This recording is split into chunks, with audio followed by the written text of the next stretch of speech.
I try to ask myself that. If it's on a Saturday when I'm taking a walk or when I'm brushing my teeth or before an event, who am I? Why am I here? It helps us reaffirm what we're doing, that it's the right thing, or it helps us see that, man, maybe there's more to what we should be doing. And it really is something that we can lose sight of because we wear so many different hats and have so many different responsibilities. It's worth asking yourself once a week. Then it is showtime. And showtime starts with the power of timing. As I wrote up here, whoever said it was fashionable to be late, well, they were just late. Because when you're on time, it empowers your host. They see that this event matters to you, this meeting matters to you. No matter what it is, it's a way to immediately gain credibility and start off on the right foot. The power of your appearance, the emotional and the physical. And I have to tell you, I once worked with someone, and we nicknamed her, well, I nicknamed her, the Fun Sponge. Because no matter what, no matter how exciting anything was, she could suck the life out of it. It was no longer a beautiful day, it was a horrible day. The event went really well. Oh, I saw some things that didn't work right. You know, it's like, come on. And then she complained about why she wasn't with anyone. And we said, well, nobody wants to be with you. You're terrible. You're the fun sponge. So I realized, and I started doing some research. And if you're positive, you're more likely to get a positive response. And we all have the power to change someone's emotion.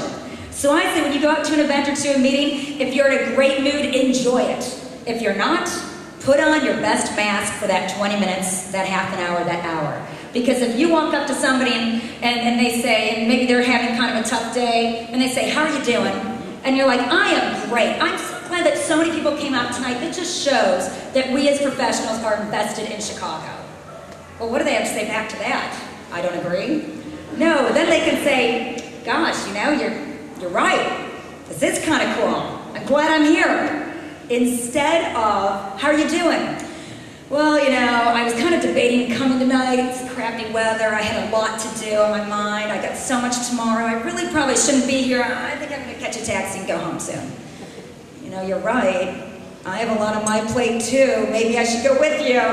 You know, you have the power to change someone's attitude. They did a study, and they had two people that never met each other, went into a room, had conversation for 4 minutes. The person who was positive was recalled after they left the room, after the first time meeting, as taller, smarter, and more beautiful or handsome than they were. Just because they were positive. You can grow a few inches. There's a little other connotation to that, but you know what I'm saying. You can be recalled as taller than you are. I mean, it can change your appearance that much. So it pays to be positive.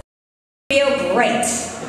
And that's true. If you wear something you feel good in, you're going to exude feeling good feelings, positive. And so if we just dress appropriately to the occasion, so we don't stand out wearing a black, you know, evening gown when it turns out, oh, it's just cocktails. You know, if we can stand out well fitting and still using our same flair and our personal style, it works because it can either work really well for you or really against you. And it was in 1997 when we had the steak dinner for Bottle of Havel. Martha Stewart was invited. Now this was before jail. And she was doing a lot of things in the Czech Republic, building jobs over there with her multimedia corporation. And she was invited because of that. And so she arrives and oh, we're all excited. You know, the butlers are on their toes, the chef is on his toes. All that week, President Clinton would see me in the hall and be like, hey, Martha's coming. Are you ready? You know, so we were all on our toes. And then she gets announced in front of C-SPAN Live and everybody present into the receiving line with the head of states. And they hear, we all hear, ladies and gentlemen, Ms. Martha Stewart. And there she is, in a pink capri pantsuit and slingback sandals, to a state dinner. The next day in the Washington Post style section, which notes all of the people that were invited, who's who, why they were invited, the biggest of the big. Instead of saying Martha Stewart was invited to the state dinner because she's creating jobs there, she's creating jobs here, she is a media mogul. The headline was simply, Martha, what were you wearing? She lost the whole message of her being there. It can completely change it all. Just recently we all saw the royal wedding. This was the night before the Queen's rehearsal dinner. Oh, and there are Princesses Eugenie and Beatrice, and they look gorgeous. All the tabloids in London and the press are saying, boy, they're not like that crazy mom, Sarah Ferguson. These really are our future princesses. They'll be married at the Abbey one day. Oh, they look just beautiful. They're done with all that partying days. They represent England well. And then 12 hours later, they arrived at the Abbey in the hats and the dress. And now the message was, oh, were they trying to steal a show? Do you think Sarah Ferguson made her wear that hat? Are they trying to take away the attention from Kate? What could it be? So it just shows how wearing something outrageous or just not appropriate to the event can change the message and take away from what you want to be there. And then the power of conversation. It's time to reach outside that circle. You've done your research, you know a little about a lot, you're ready to have great conversations with terrific people. And something that Jackie Kennedy did when she was First Lady at the White House is she instituted a policy that whether a state dinner or any social occasion, whoever you come with, you don't sit with. Your guest, once you walk through the receiving line and go through the threshold of the state dining room or wherever it may be, you're separated and taken to different tables. That was Jackie Kennedy's way to entice conversation. Because we've always been at those events. I've done it myself. You sit down at a table, you've got your best friend with you, you've got 8 other people around that table, but all night you just look at each other and you're just talking back and forth. And there's 8 other incredible people. Could be Jeffrey Katzenberg or the David Geffen in your life.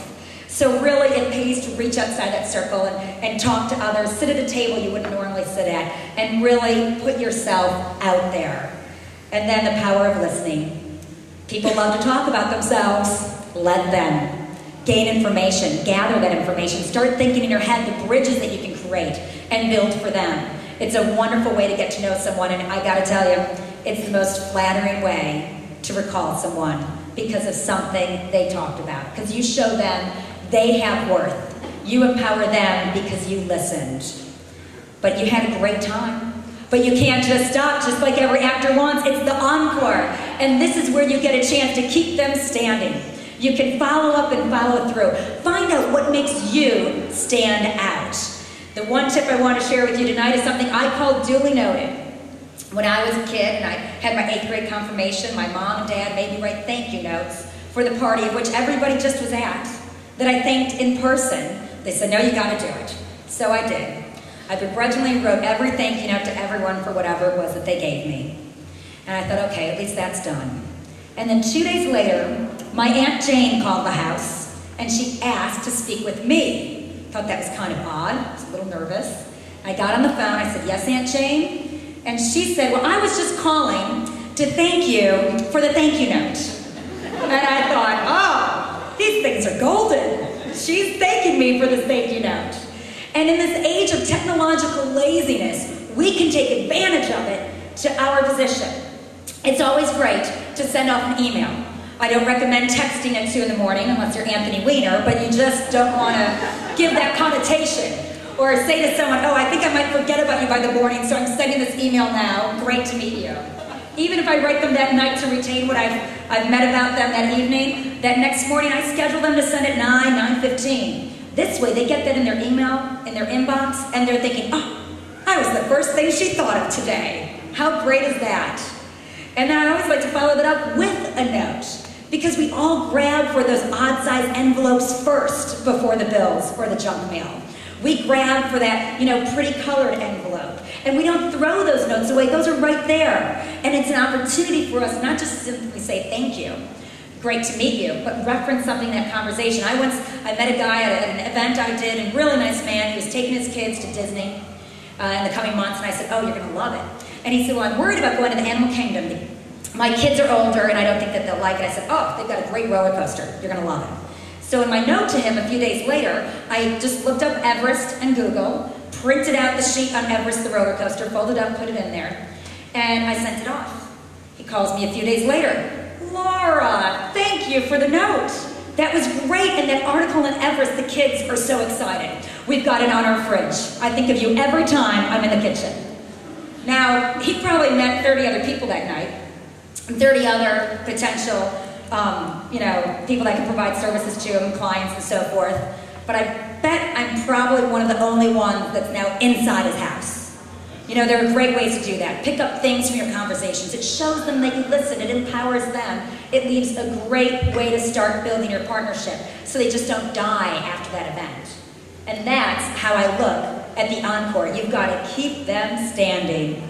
Because whether you're Steven Spielberg and you're at a steak dinner at the White House, or you're at Hamburger Hamlet with Roger and Oprah, we can be right here with the Connect, Inspire, and Grow at the Chicago Hilton with all of you, making it happen, taking your lives to the next step, building bridges for others, finding bridges that you can cross yourself, and really how we can all be made in Chicago and be made in Chicago together and take it to that next level. Because, ladies and gentlemen, it's showtime, and it's your time.